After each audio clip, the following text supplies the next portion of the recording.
tu es en état d'arrestation pour usurpation d'identité d'un agent fédéral, a annoncé mon frère à toute la pièce, alors même que mon véritable insigne militaire était suspendu à mon cou. Il n'avait aucune idée de qui j'étais vraiment. Vous êtes en état d'arrestation pour usurpation d'identité d'un agent fédéral, a annoncé mon frère à toute la pièce, alors même que mon véritable insigne militaire était suspendu à mon cou. Il n'avait aucune idée de qui j'étais vraiment. Salut, Reddit. Mon frère m'a arrêté en plein milieu du dîner dominical, chez notre grand-mère. Les menottes, la lecture de mes droits, toute la panoplie. Il est le chef de la police de notre ville natale, et il s'était convaincu que j'étais une sorte d'usurpateur fédéral montant une arnaque. Il avait un dossier entier de preuves et tout le reste, il a même appelé des renforts pour sécuriser le périmètre, comme si j'étais un dangereux fugitif. Imaginez la scène. Je suis assis là, une fourchette à la main, en train de manger du rôti de bœuf, quand mon propre frère annonce à toute la famille que je vis dans le mensonge depuis près de 2 décennies. Ma mère se met à pleurer. Mon oncle hoche la tête, comme s'il avait toujours tout su. Mes cousins me dévisagent comme si une deuxième tête venait de me pousser. Et Alex, mon frère, il se tient là, dans son uniforme impeccable de chef de la police, avec ce sourire suffisant sur le visage, comme s'il venait de résoudre le crime du siècle. Voici ce qu'il ne savait pas. Je suis en réalité un général de division dans le renseignement militaire. Pas un capitaine, pas un commandant, un général. Le genre de général qui a des habilitations de sécurité si élevées que la plupart des membres du Congrès ne savent même pas sur quoi je travaille. Quand ma balise d'urgence s'est déclenchée, une équipe d'intervention fédérale a été dépêchée de Fort Claiborne, avec mon commandant à sa tête. Voir le visage de mon frère lorsque le général de division Marcus Delaney est sorti d'un SUV du gouvernement en grand uniforme, s'est approché de moi alors que j'étais menotté, et m'a fait un salut militaire impeccable en m'appelant « Général Caldwell », valait chaque seconde d'humiliation. Chaque seconde de ces menottes en métal froid me cisaillant les poignets. Les 17 années de dysfonctionnement familial qui ont mené à ce moment. Mais je m'emballe. Laissez-moi vous expliquer tout depuis le début, car l'histoire d'un chef de la police qui arrête son propre frère au dîner du dimanche est bien plus compliquée qu'il n'y paraît. Je m'appelle Cameron, 37 ans. Je suis militaire d'actif depuis 19 ans. Je travaille actuellement à un niveau dont je ne peux littéralement pas discuter en détail. Disons simplement que mon travail implique beaucoup de briefings classifiés et de planification stratégique qui ennuieraient la plupart des gens à mourir, mais qui, occasionnellement, assurent le bon fonctionnement du pays. Je vis près de Washington DC, dans une résidence sécurisée qui n'apparaît pas sur Google Maps. Et la dernière fois que j'ai mis les pieds dans ma ville natale de Chesterfield, en Virginie, c'était il y a 7 ans, pour l'enterrement de mon père. Mon frère Alex a 40 ans, et il y est le chef de la police depuis 3 ans. Avant cela, il a gravi les échelons, de simple policier à sergent, puis à chef adjoint, sur une période de 15 ans. C'est l'enfant prodige. Il l'a toujours été. Il est resté près de la maison. Il a épousé sa petite amie du lycée, Jennifer, entraîne l'équipe de baseball junior chaque été, siège au conseil municipal, et fait du bénévolat pour les collectes de fonds des pompiers. Toute l'histoire de la réussite dans une petite ville qui rend les mères fières. Pendant ce temps, je suis celui qui a abandonné la famille en m'engageant dans l'armée juste après le lycée, au lieu d'aller à l'université locale comme Alex. Peu importe que j'ai servi dans 3 zones de combat. Peu importe que j'ai reçu 2 Bronze Stars et une Purple Hat. Peu importe que j'ai consacré toute ma vie d'adulte à protéger ce pays, y compris la petite ville d'où je viens.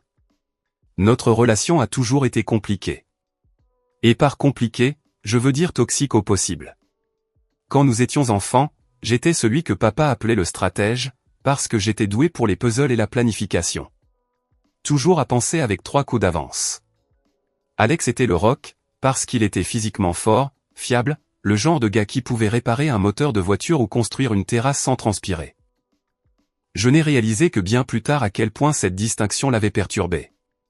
Voyez-vous, Alex avait besoin d'être le meilleur en tout. Quand j'étais au tableau d'honneur à l'école, il passait des semaines à dire que les notes n'ont pas d'importance dans le monde réel. Quand j'ai été accepté dans une université d'État avec une bourse partielle, il faisait des commentaires sur le fait que les garçons qui vont à l'université finissent par travailler pour des hommes d'expérience. Quand je me suis engagé et que j'ai commencé à monter en grade, il riait en disant que je ne faisais que suivre des ordres, tandis que lui prenait de vraies décisions en tant que policier. Le fait est que papa nous aimait tous les deux, mais il voyait des forces différentes en nous, et Alex ne pouvait pas supporter l'idée que son jeune frère puisse être meilleur à quelque chose, n'importe quoi, que lui. Après la mort de papa, la distance entre nous est devenue permanente. Je suis venu en permission de 24 heures pour l'enterrement, je me suis présenté en uniforme de cérémonie, j'ai présenté mes condoléances, et je suis reparti le lendemain matin avant que quiconque ne se réveille. Ma mère m'a clairement fait comprendre que je dérangeais. Je n'avais pas été là à la fin comme Alex, donc mon chagrin était en quelque sorte moins légitime. C'était la dernière fois que nous nous sommes parlé en personne, jusqu'à ce que la lettre arrive. C'était un mardi après-midi, vers 15h15, quand la lettre est arrivée sur mon bureau. Du courrier physique, du papier à lettres bleu pâle, l'écriture en boucle de ma mère. Elle avait passé environ 4 niveaux de contrôle de sécurité pour m'atteindre, ce qui devrait vous donner une idée de l'endroit où je travaille. La lettre était un chef-d'œuvre de culpabilisation. Elle racontait à quel point je manquais à la famille, à quel point Alex faisait des choses merveilleuses en tant que chef de la police, comment grand-mère vieillissait et voulait me voir. Le coup de grâce était la dernière ligne, nous organisons un dîner de famille chez ta grand-mère ce dimanche, à 18h. Cela fait trop longtemps, Cameron. Il est temps de rentrer à la maison. J'ai lu la lettre 3 fois, assis là, et mon instinct me disait que quelque chose clochait. Ma mère ne fait pas d'invitation désinvolte. Tout avec elle est stratégique, une façon de réaffirmer la hiérarchie familiale avec Alex au sommet, et moi comme l'absence décevante. Mais voilà. J'en avais assez d'éviter la confrontation. Non pas parce que je voulais encore leur approbation. J'avais renoncé à cela il y a des années. Je voulais juste leur faire face en tant que l'homme que j'étais devenu, pas le gamin dont ils se souvenaient. Tourner la page une bonne fois pour toutes. J'ai demandé une permission de 48 heures. Mon supérieur, le général Marcus Delaney, l'a approuvé en moins de 5 minutes avec une note, la famille, c'est important. Reste prudent, Caldwell. Appelle si tu as besoin de quoi que ce soit. Ce message allait s'avérer plus prophétique que nous ne l'imaginions. Le trajet jusqu'à Chesterfield a duré environ 2h30. J'ai quitté DC à 15h30 le dimanche pour arriver pile à 18h. À mesure que je me rapprochais, le paysage passait de l'étalement urbain de DC aux collines vallonnées de la Virginie et aux vieilles fermes. Chaque kilomètre me donnait l'impression de remonter le cours de ma propre histoire. Je suis arrivé en ville à 17h47. Main Street était exactement la même. La même quincaillerie, le même dîner, tout était pareil. Ce qui était nouveau, c'était la voiture de police noire et blanche rutilante garée devant la mairie, avec « Chef de la police Alex Caldwell » blasonné en lettres dorées sur la portière. Ce n'était pas juste un véhicule. C'était un trône sur roues. Je me suis garé à quelques maisons de chez ma grand-mère, à 17h54. Je suis resté assis 1 minute, pour me remettre les idées en place. Puis, j'ai remarqué quelque chose d'étrange. Une berline sombre que je ne reconnaissais pas, garée 2 maisons plus loin. Moteur éteint, vitres teintées, et une autre silhouette près du coin de la rue, partiellement cachée par une haie. Mon entraînement a immédiatement pris le dessus. Ce ne sont pas des voisins qui se promènent. C'est un périmètre. Quelqu'un surveillait la maison. J'ai pris une note mentale et je suis sorti de la voiture. Grand-mère a ouvert la porte avant même que je puisse frapper. Elle a 80 ans, mais elle est toujours aussi vive qu'une neuve. Elle m'a serré dans ses bras et, ce faisant, m'a chuchoté directement à l'oreille, « Je suis si contente que tu sois venu, Cameron, mais sois prudent. Ton frère a préparé ça. Il pense qu'il a trouvé quelque chose. Ne le laisse pas t'atteindre. » Puis elle s'est reculée avec un grand sourire pour quiconque regardait, et a dit d'une voix forte, « Entre. Entre. » Tout le monde t'attendait. Le salon était bondé. Maman a été la première à me voir, et son sourire n'a pas atteint ses yeux. « Cameron, tu as pu venir. Nous commencions à penser que tu nous avais oubliés. » Puis Alex s'est levé du vieux fauteuil de papa. Il se l'était approprié, apparemment. Il mesure maintenant environ 1m88, ou peut-être qu'il se tient juste de cette façon. Sa poignée de main était agressive. Une démonstration de domination. « Petit frère, dit-il avec un sourire en coin. Tu as décidé de nous honorer de ta présence, hein? Quelque chose comme ça, ai-je répondu en retirant ma main. Mon oncle Robert m'a fait un signe de tête sec. Toujours à jouer aux soldats. Ma cousine Maya m'a offert un sourire timide, mais a détourné le regard quand maman l'a fusillé du regard. Le message était clair. J'étais seul.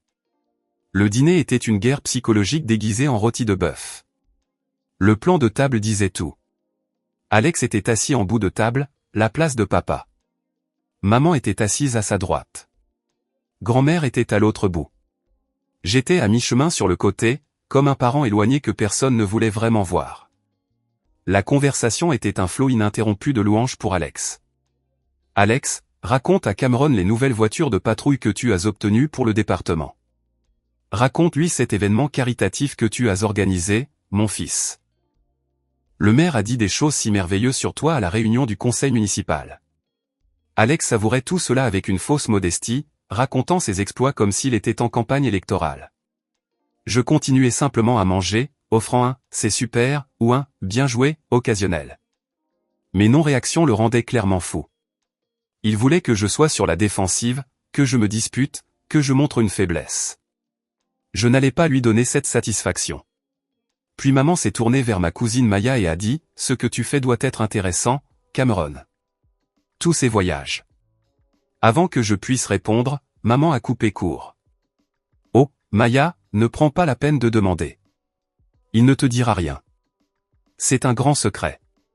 Pas comme Alex, qui partage tout avec sa famille. » Le silence qui a suivi était assez lourd pour faire s'effondrer la table. Grand-mère a lancé à maman un regard qui aurait pu faire fondre de l'acier, mais le mal était fait. À travers la fenêtre de la salle à manger, j'ai aperçu un mouvement. Une silhouette se détachant de l'ombre de l'autre côté de la rue, près d'un chêne. Puis j'en ai repéré une autre près du coin. Deux d'entre eux, positionnés comme s'ils mettaient en place un périmètre. Ce n'était pas juste un dîner. C'était une opération. « Excusez-moi, dis-je en repoussant ma chaise. J'ai besoin de prendre l'air. » Maman a froncé les sourcils. « Cameron, nous sommes au milieu du dîner. Ne sois pas impoli. » Juste un instant, ai-je dit, mon ton ne laissant aucune place à la discussion. Dehors, je me suis étiré nonchalamment, comme si je soulageais une crampe due au trajet. En même temps, j'ai balayé la rue du regard. La berline sombre était toujours là, et je pouvais maintenant confirmer la présence de deux officiers en position, jeunes, nerveux, clairement les adjoints d'Alex. Ils n'essayaient pas d'être invisibles, juste assez discrets. Mon frère avait établi un périmètre autour de la maison de grand-mère. Ce n'était plus un drame familial. C'était l'utilisation de ressources officielles pour une vendetta personnelle. Je suis retourné à l'intérieur à 18h23, mon visage soigneusement neutre. En m'asseyant, maman m'a fixé d'un regard. « Tu es toujours si secret, Cameron. Tu disparais pendant des années. On a à peine de tes nouvelles. Ton frère est un livre ouvert. Il sert cette ville. Qu'est-ce que tu fais de si important que tu ne peux même pas le dire à ta propre famille? » C'est compliqué, maman, dis-je doucement. C'est compliqué, a imité Alex avec un rire dur. C'est la réponse à tout, n'est-ce pas? Pour les anniversaires manqués, pour les dernières semaines de papa manquées, pour tout ce qui compte. Ça suffit, Alex, a dit sèchement grand-mère. Mais Alex l'a écarté d'un geste de la main. Non, ça ne suffit pas. Pendant des années, nous avons tous accepté le travail mystérieux de Cameron, sa vie importante. Nous avons tous joué le jeu comme si c'était normal, comme si c'était bien qu'il disparaisse et nous laisse ici. Il s'est levé, de toute sa hauteur, projetant une ombre sur la table. Il mesurait au moins 1,88 m maintenant, et il utilisait chaque centimètre pour intimider. Il a pris un verre de vin et l'a tapoté délibérément avec une cuillère. 3 coups secs. Le son a traversé la pièce comme le marteau d'un juge. Tout le monde a arrêté de manger, de parler, de respirer. En fait, dit-il, sa voix baissant à ce ton mesuré et autoritaire qu'il utilisait probablement lors des conférences de presse. Je pense qu'il est temps, grand temps, vraiment, que nous découvrions tous exactement ce que mon petit frère a fait. Parce que je ne me suis pas contenté de me poser des questions, les amis. J'ai fait des recherches sérieuses au cours des 6 derniers mois. J'ai demandé quelques faveurs, posé des questions difficiles, dépensé de l'argent, et ce que j'ai trouvé, eh bien, disons que c'est toute une histoire. Le genre d'histoire qui change tout. Ses yeux se sont verrouillés sur les miens, et je l'ai vu clairement maintenant. La soif de ce moment. Il planifiait cela depuis des mois, peut-être plus longtemps. Ce n'était pas un dîner de famille. C'était une exécution publique, et il avait invité tout le monde à y assister. C'est là que ça devient intéressant. Alex a tendu la main et a attrapé un épais dossier en manille que j'avais remarqué plus tôt sur la table d'appoint. Il l'a jeté au centre de la table avec un bruit sourd et dramatique qui a fait sursauter tout le monde. J'ai eu mes doutes, commença-t-il, arpentant derrière sa chaise comme un procureur. Mon frère, le militaire. Travail secret, mission importante. Ne peut pas en parler.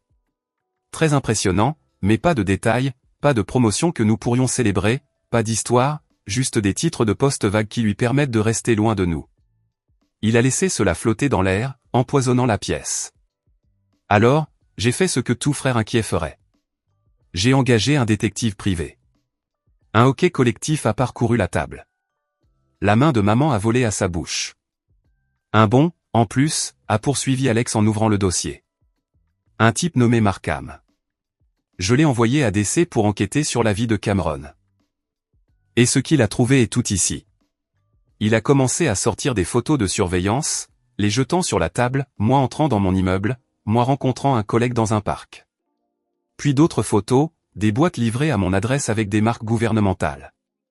Ces boîtes, dit Alex en pointant du doigt, contenaient du matériel gouvernemental réglementé, de l'électronique de haute technologie, du matériel de communication. Des choses qu'un officier légitime aurait sur une base sécurisée, pas dans un appartement civil. Puis il a sorti des papiers. Et voici le clou du spectacle.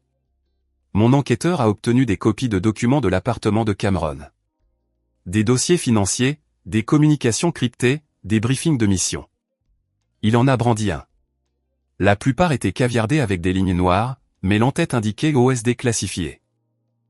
J'ai vérifié son dossier de service par des canaux officieux, a menti Alex sans sourciller. L'armée n'a aucune trace d'un capitaine Cameron Caldwell affecté à une unité de renseignement de haut niveau. Un dossier de service de base, bien sûr, mais ensuite tout devient sombre, comme si quelqu'un avait créé une fausse identité.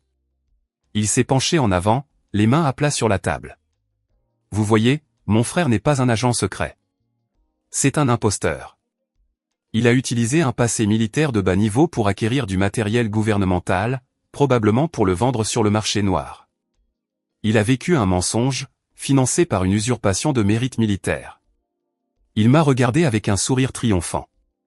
C'est fini, Cameron. Je sais ce que tu es. La pièce était silencieuse. Ma famille, qui m'avait connu toute ma vie, me regardait comme si j'étais un étranger dangereux. Ils n'ont pas remis en question les énormes failles logiques de sa théorie. Ils ont juste vu le chef de la police confiant avec son dossier plein de preuves, et ils l'ont cru. Alors, dit Alex, sa voix prenant un ton officiel. En tant que principal responsable de l'application de la loi de ce comté, il est de mon devoir d'agir. Il a commencé à contourner la table vers moi. Mon cousin assis à côté de moi s'est littéralement reculé, tirant sa chaise en arrière comme si j'étais contagieux.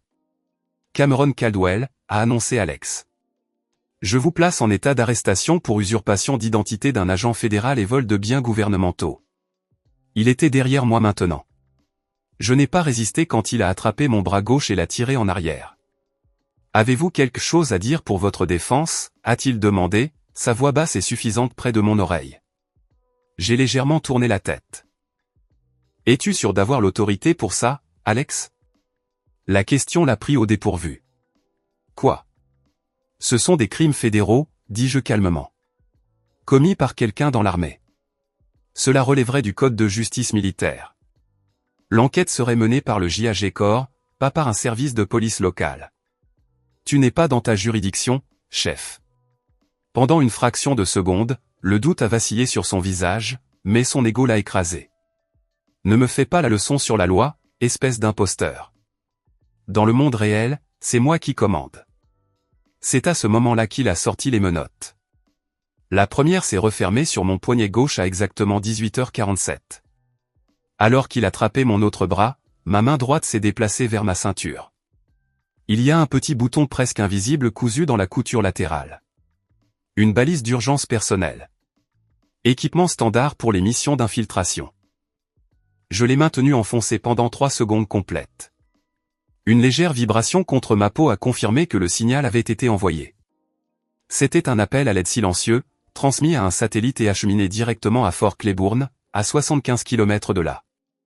La deuxième menotte s'est refermée à 18h48. Temps de réponse standard pour une alerte d'agent compromis en environnement domestique, 12 à 15 minutes. Alex m'a tiré sur mes pieds. Allons-y, dit-il en me poussant vers la porte. Tu pourras tester tes théories juridiques depuis une cellule de prison. Être escorté à travers la maison de sa grand-mère, menotte au poignet, est une forme particulière d'humiliation. Tous les yeux me suivaient, mais personne ne parlait. Le silence était un verdict. Coupable.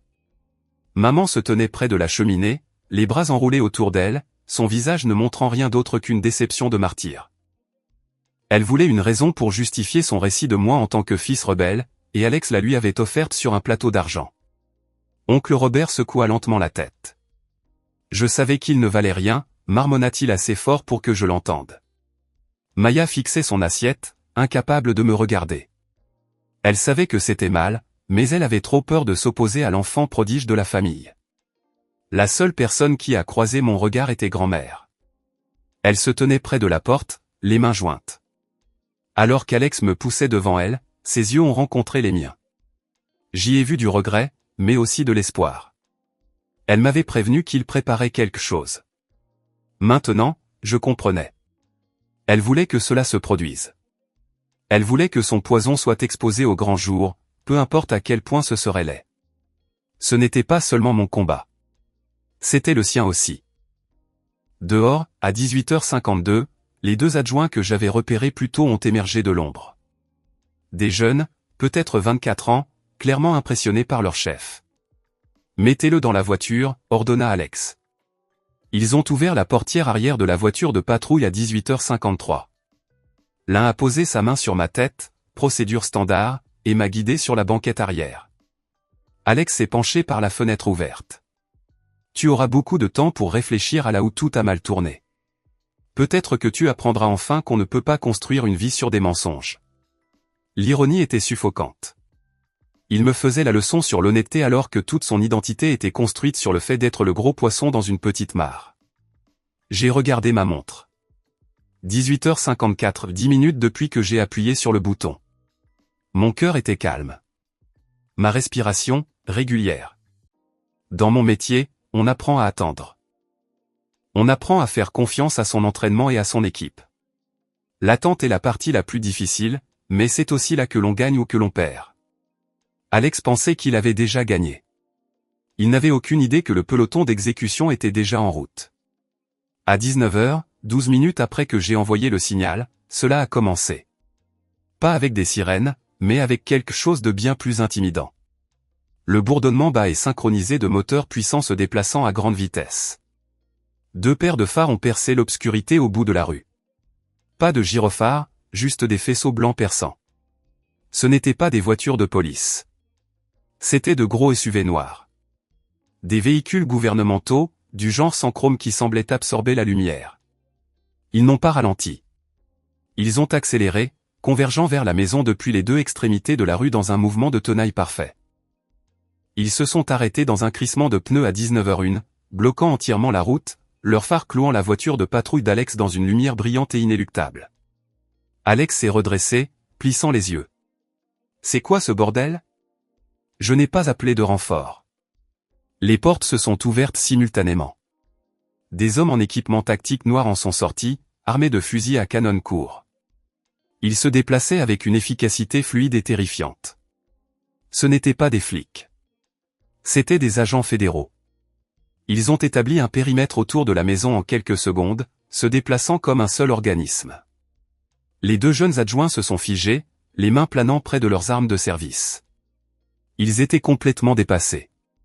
Du SUV de tête, un homme en costume est sorti. Il a marché droit vers Alex, ses pas résonnant dans le silence soudain.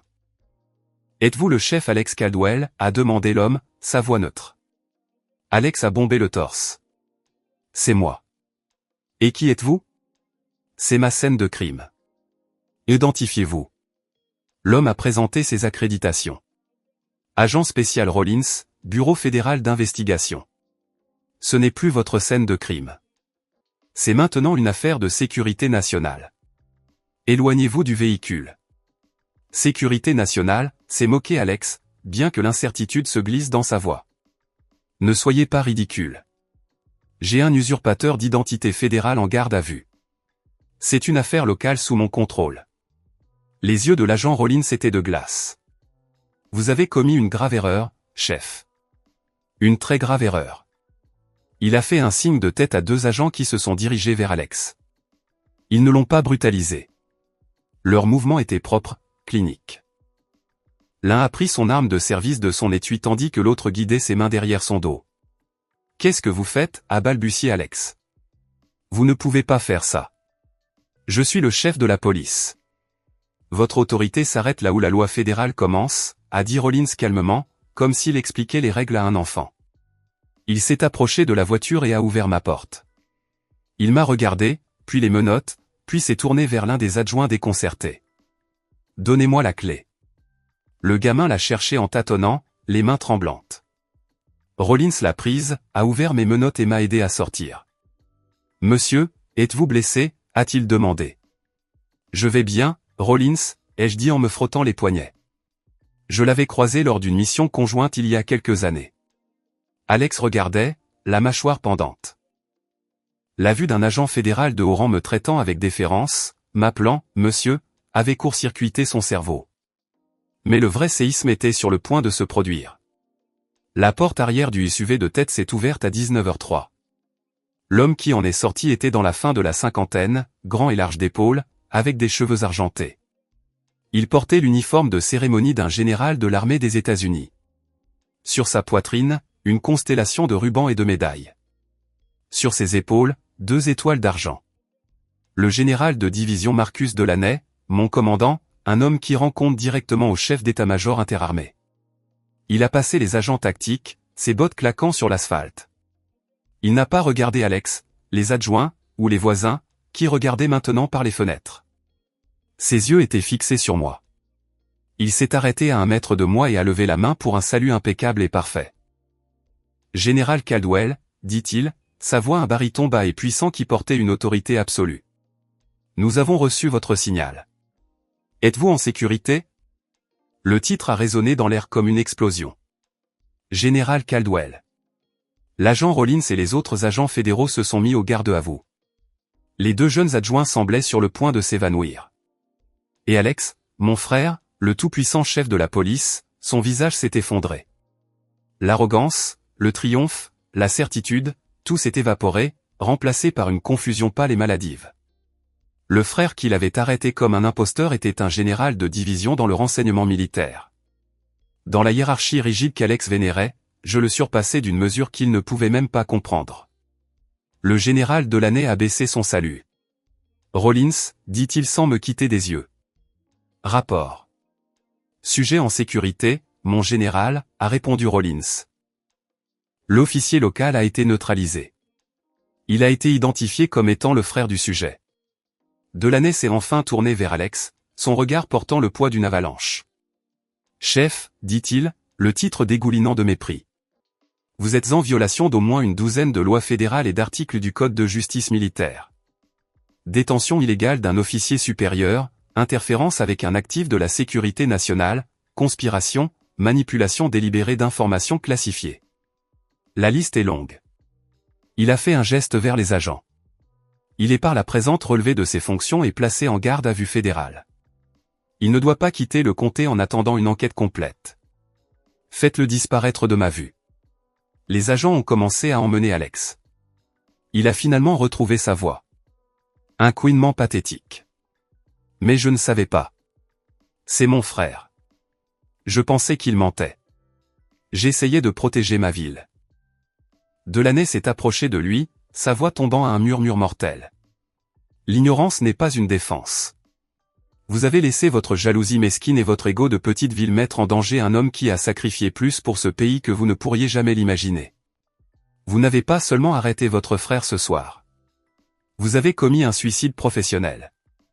Ils l'ont poussé à l'arrière d'un SUV. Alors que la porte claquait à 19h06, ses yeux ont croisé les miens à travers la vitre. Pour la première fois de ma vie, j'y ai vu une peur authentique. Avec le départ d'Alex, un calme étrange s'est installé sur la scène. Les agents tactiques maintenaient leur périmètre. À l'intérieur de la maison, la famille s'était rassemblée aux fenêtres, les visages pressés contre la vitre. Delaney s'est tourné vers moi. Allons à l'intérieur. Nous devons sécuriser tout matériel compromis. Alors que nous montions les marches du Porsche à 19h08, la porte d'entrée s'est ouverte. Maman se tenait là, le visage livide. Elle a regardé les étoiles sur les épaules de Delaney, puis moi. Marcus, a-t-elle murmuré. Elle l'avait connu des années auparavant, quand lui et papa servaient ensemble. Éléanore, a dit Delaney, son ton professionnel mais froid. Ça fait longtemps. J'aurais aimé que ce soit dans de meilleures circonstances. Qu'est-ce qui se passe, a-t-elle plaidé. Alex a fait une erreur. Il n'a pas compris. Vous devez leur dire de le laisser partir. Votre fils, Alex, a corrigé sèchement Delaney, est une honte pour l'insigne qu'il porte.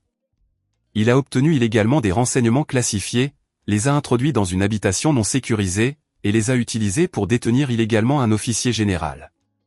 Son erreur sera examinée par un procureur fédéral. Maman a tressailli comme si elle avait été giflée. Mais tu connaissais Richard. Tu connaissais notre famille. Il voudrait que tu protèges Alex. J'ai bien connu Richard, l'a coupé Delaney. Et il aurait honte. Honte qu'un de ses fils ait laissé l'envie le ronger de l'intérieur. L'agent Rollins et deux autres sont passés devant nous pour entrer dans la salle à manger. Je les ai entendus récupérer les photos et les documents. Des preuves, maintenant, dans une affaire fédérale. Maman m'a regardé, ses yeux se remplissant d'une confusion désespérée qui s'est rapidement transformée en blâme. Un général? Tu es un général? Pourquoi ne nous l'as-tu pas dit? Tu as laissé faire ça. Tu aurais pu arrêter ça. L'accusation était d'une injustice à couper le souffle. Même maintenant, même après tout ça, c'était ma faute. Pas celle d'Alex pour avoir organisé une arrestation illégale, mais la mienne pour ne pas avoir mieux géré sa jalousie. J'ai pris une profonde inspiration. L'air frais de la nuit m'a semblé être la première bouffée d'air pur que je prenais depuis des années. Pourquoi je ne vous l'ai pas dit, ai-je répété sa question doucement. Parce que vous n'avez jamais demandé. Pas vraiment. Bien sûr que si, j'ai levé une main. Non. Vous avez demandé pourquoi je n'étais pas à la maison pour Noël. Vous avez demandé pourquoi je ne pouvais pas avoir un travail normal. Vous avez demandé pourquoi je ne pouvais pas être plus comme Alex. Vous ne m'avez jamais regardé une seule fois en demandant, Cameron, qui es-tu?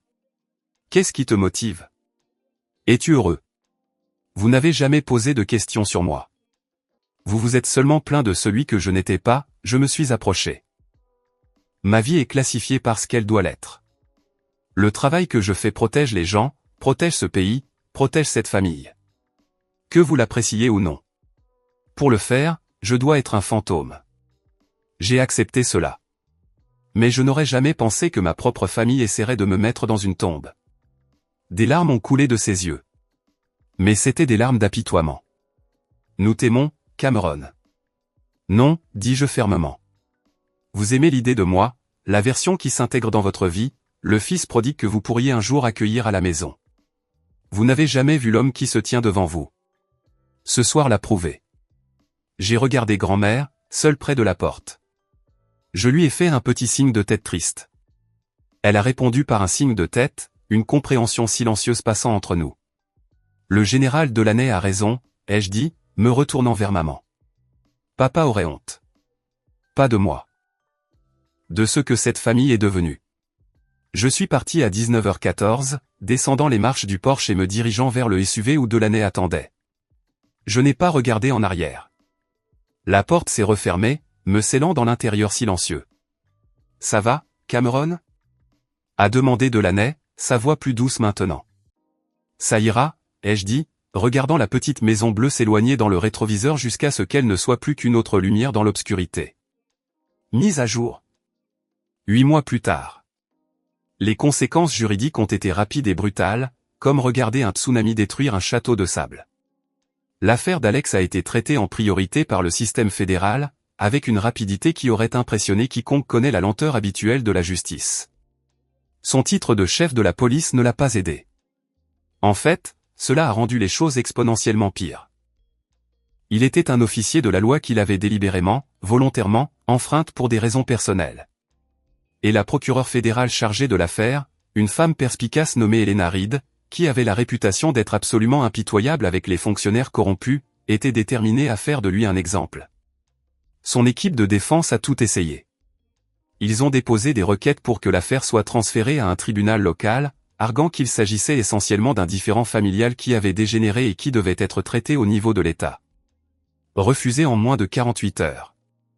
Ils ont soutenu qu'Alex agissait de bonne foi, sur la base des informations fournies par son enquêteur, qu'il croyait sincèrement démasquer un criminel.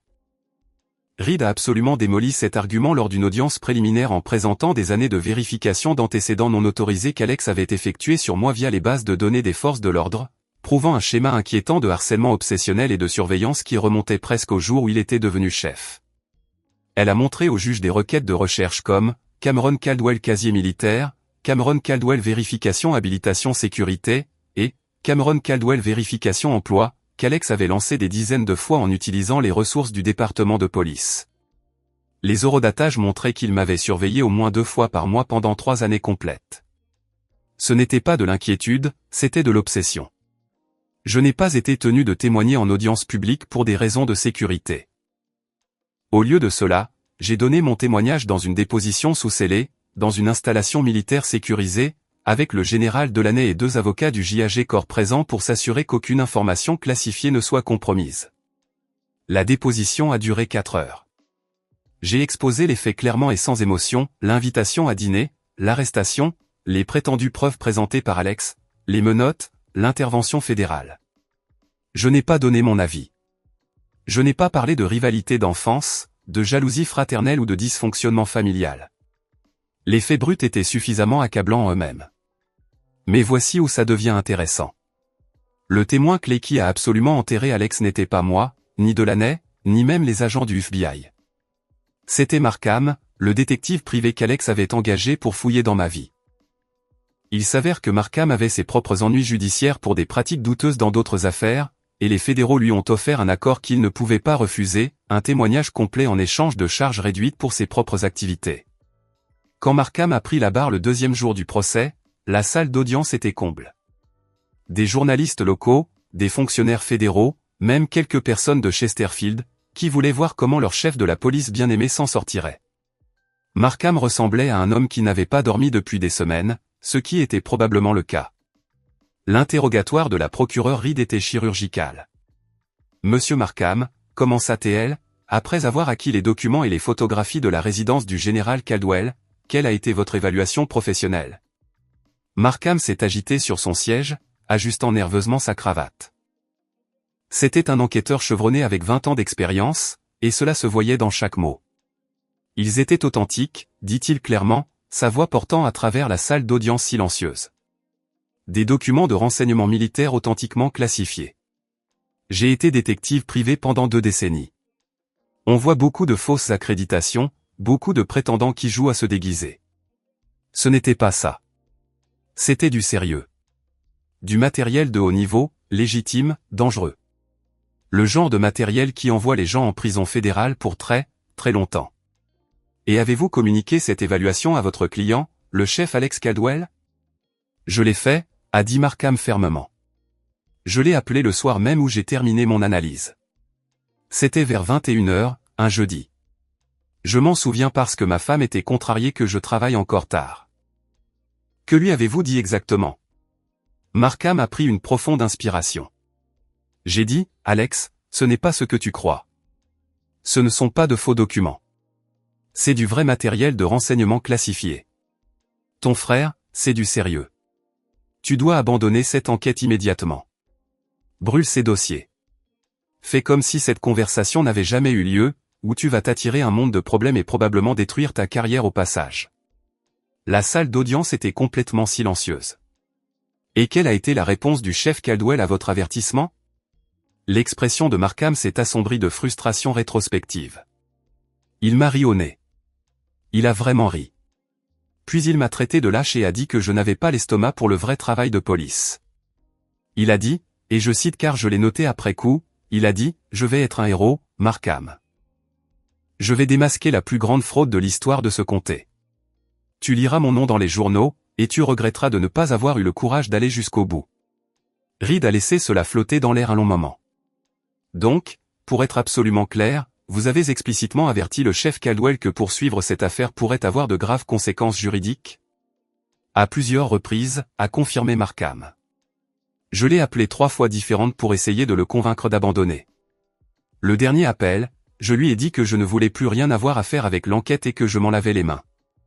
Il m'a dit que j'étais viré et qu'il s'en occuperait lui-même à partir de là.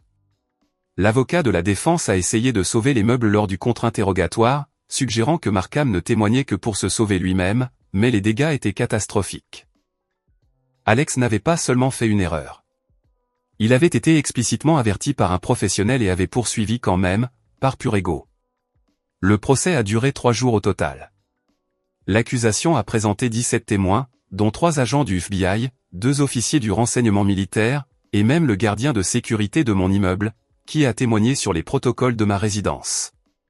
La défense a appelé 4 témoins de moralité de Chesterfield, qui ont parlé du grand chef qu'avait été Alex, de la façon dont il avait réduit la criminalité et amélioré les relations avec la communauté. Rien de tout cela n'a compté. Le jury a délibéré moins de 2 heures avant de rendre son verdict. Le procès a duré 3 jours. Le jury a délibéré moins de 2 heures.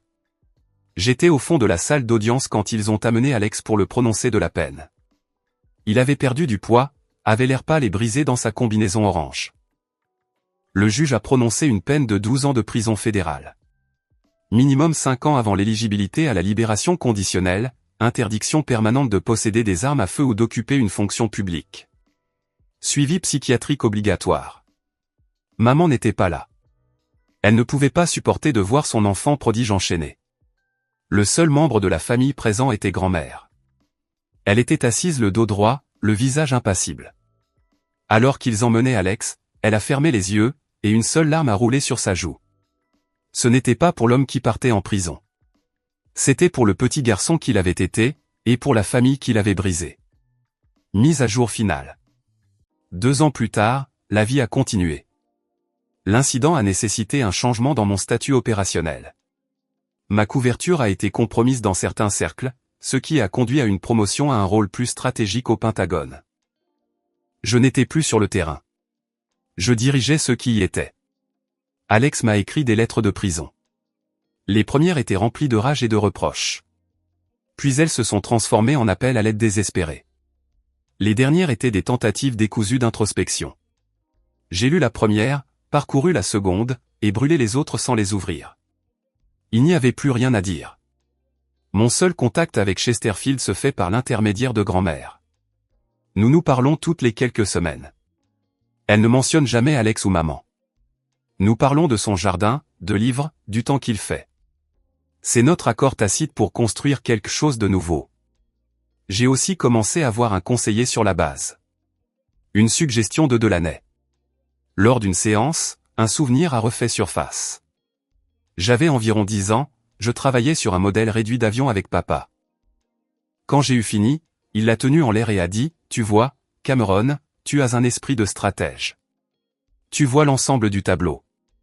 C'est une autre forme de force. » Alex était dans l'embrasure de la porte, tout juste rentré de l'entraînement de football, un trophée à la main. Il avait entendu ce que papa avait dit. J'ai vu le regard sur son visage, l'éclair de blessure, de se sentir négligé. C'est là que j'ai compris. Alex avait été le héros, le fort, le protecteur. Mais papa avait loué mon esprit. Alex ne pouvait pas le supporter. Il a passé le reste de sa vie à essayer de prouver que ma force était un mensonge. Il n'avait pas seulement été jaloux de ma carrière. Il avait été jaloux d'une seule phrase, prononcée 30 ans plus tôt dans un garage. Il s'est construit une prison de ressentiment bien avant que le gouvernement fédéral n'en construise une physique. Assis dans ce bureau, je n'ai pas ressenti de colère envers mon frère. Pour la première fois, j'ai juste ressenti une profonde pitié. Aux dernières nouvelles, il lui reste environ 9 ans et 4 mois à purger dans un établissement correctionnel fédéral en Pennsylvanie. Maman ne me parle toujours pas, et honnêtement, ça me va. Le silence est préférable aux culpabilisations. Oncle Robert a en fait publié une tribune dans la Gazette de Chesterfield me reniant publiquement et défendant Alex, ce qui était hilarant étant donné qu'il n'a aucune pertinence dans ma vie et que personne en dehors d'un rayon de 80 km n'a jamais entendu parler de lui. Maya m'a contacté environ 6 mois après le procès pour s'excuser de ne pas avoir parlé ce soir-là. Et maintenant, nous prenons un café quand je suis dans la région 1 ou 2 fois par an. C'est une personne bien. Elle avait juste peur d'aller à contre-courant de la famille. YouTube vient de lancer cette nouvelle fonctionnalité, Hype. Si vous êtes accro à cette histoire, explosez ce bouton Hype. Ça dit à YouTube, cette vidéo mérite de devenir virale.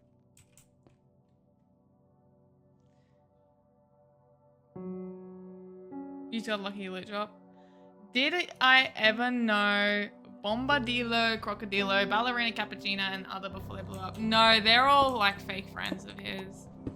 I was never introduced to them. They were kind of past my era. They were actually accomplices to the murder.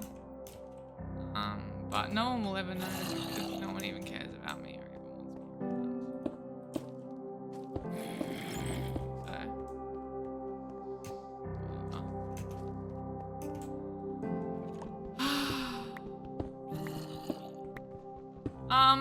Also, what do I, like, how long, your dog is barking? Well, tell it to shut up.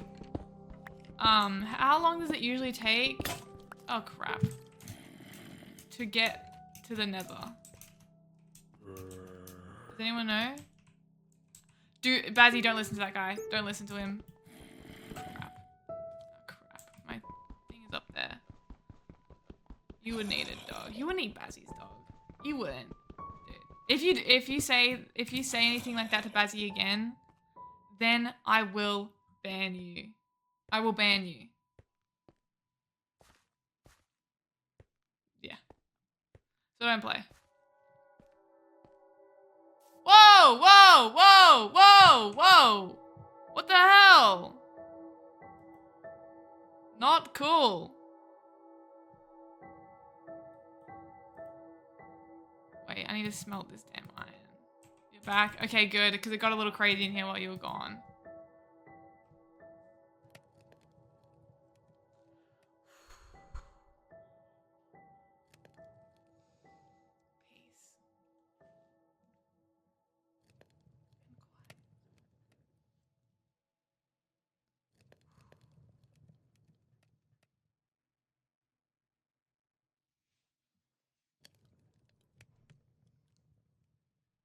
You wouldn't say crazy? Dogs and cats are cute, so I don't know why you would say you would eat them. Not cool, bro. Not freaking cool. Yay! Okay, wait. That scared the Jesus out of me. Why? I need to change that. I need to change that. Thank you, Gandai Gaming. Gandai? Is that right? Like Bandai? But Gandalf? I need to find another sheep. I do need to find another sheep and I need to kill them. I want to get a bed so I can... Every time someone swallows, I feel like I'm getting whipped. Yeah, same. Do you like it? Does it make you feel good? Can I make a bed with 3 different color wool? Damn it.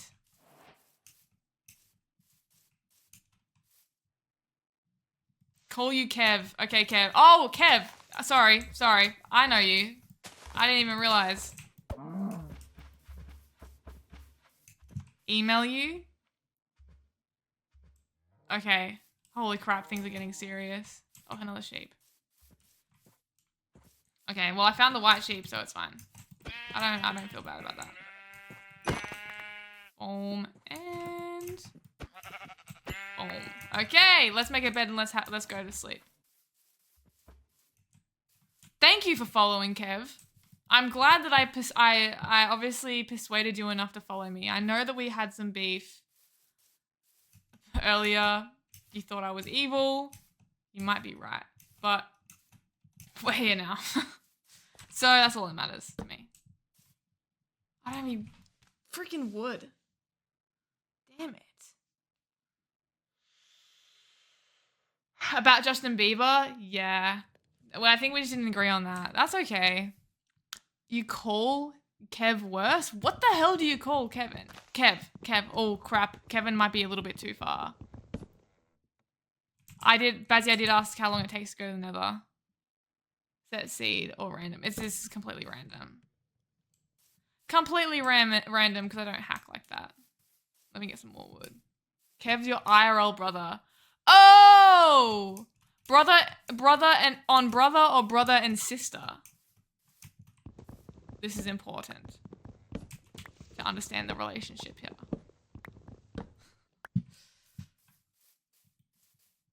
Sister. I can tell.